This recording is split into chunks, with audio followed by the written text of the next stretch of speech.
Alright, let's start with the obvious. This is a story about a 20-year-old movie getting a director's cut, but honestly, it's way more than that.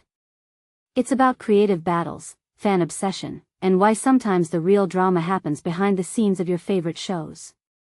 So, imagine this, you're Chris Carter, creator of The X-Files, one of the most iconic sci-fi series ever. You finally get to make a movie after years of waiting, but when you screen it for the studio, they're basically horrified. Why? Because he made a scary movie, something the studio didn't sign up for.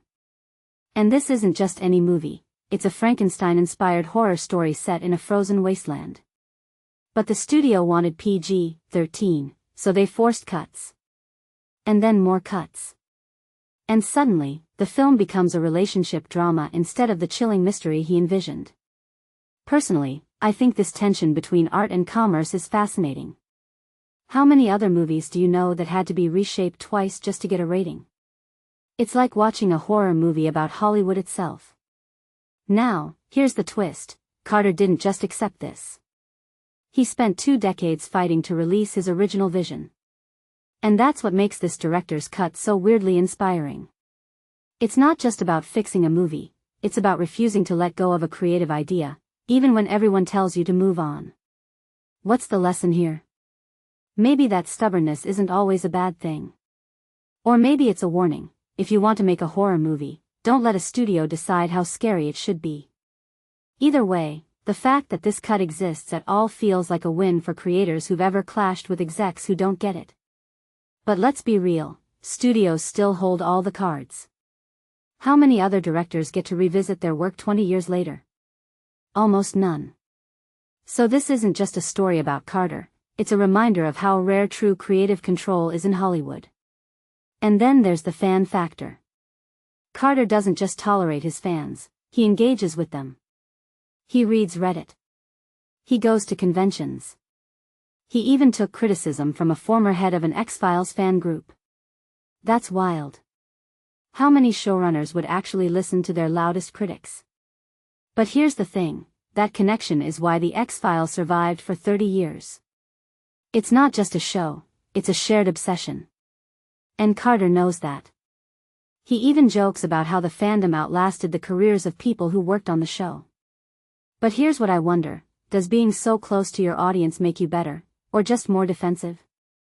Because when season 11 dropped and Scully got pregnant, fans hated it. And Carter's response was basically, wait for the bigger plan. That's bold. Or maybe it's just stubborn. Either way, it's a gamble that could pay off, or backfire. Oh, and speaking of gambles, the Ryan Coogler reboot. Carter's basically hands off, which is smart. He doesn't want to compete with a fresh take. But here's the kicker, Coogler's version isn't a direct sequel. It's a new story with new characters. So what does that mean for the future of the X-Files? Could we end up with 2 versions coexisting? Like the Marvel multiverse, but for alien conspiracies?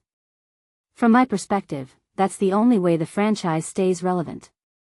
The original X-Files was a product of the 90s, skepticism, government paranoia, analog tech. Today's world is different. We've got real UFO hearings in Congress, deepfakes, and TikTok conspiracies. If the show wants to stay scary, it needs to evolve. But Carter's still holding on to that "don't give up" message from the movie. Which makes me think, is he still trying to finish his story, or just refusing to let go?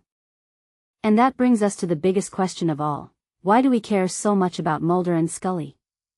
After all, this isn't just nostalgia. It's about the idea of truth being out there, something we're all chasing, whether it's aliens, government secrets, or just meaning in life. Carter admits even the UFO hearings didn't change his mind. Why? Because he's seen this cycle before, hype, then silence. Proof, then denial. And that's what makes the X-Files timeless. It's not about answers, it's about the search. Which is probably why the director's cut ends with that weird tropical scene. Mulder and Scully waving to the camera? That's not a goodbye. It's a wink. A reminder that even after 30 years, the truth is still out there, and we're still chasing it. So, what do you think? Is Carter's stubbornness admirable, or exhausting? Let me know in the comments, and if you want more deep dives into cult classics, hit that subscribe button.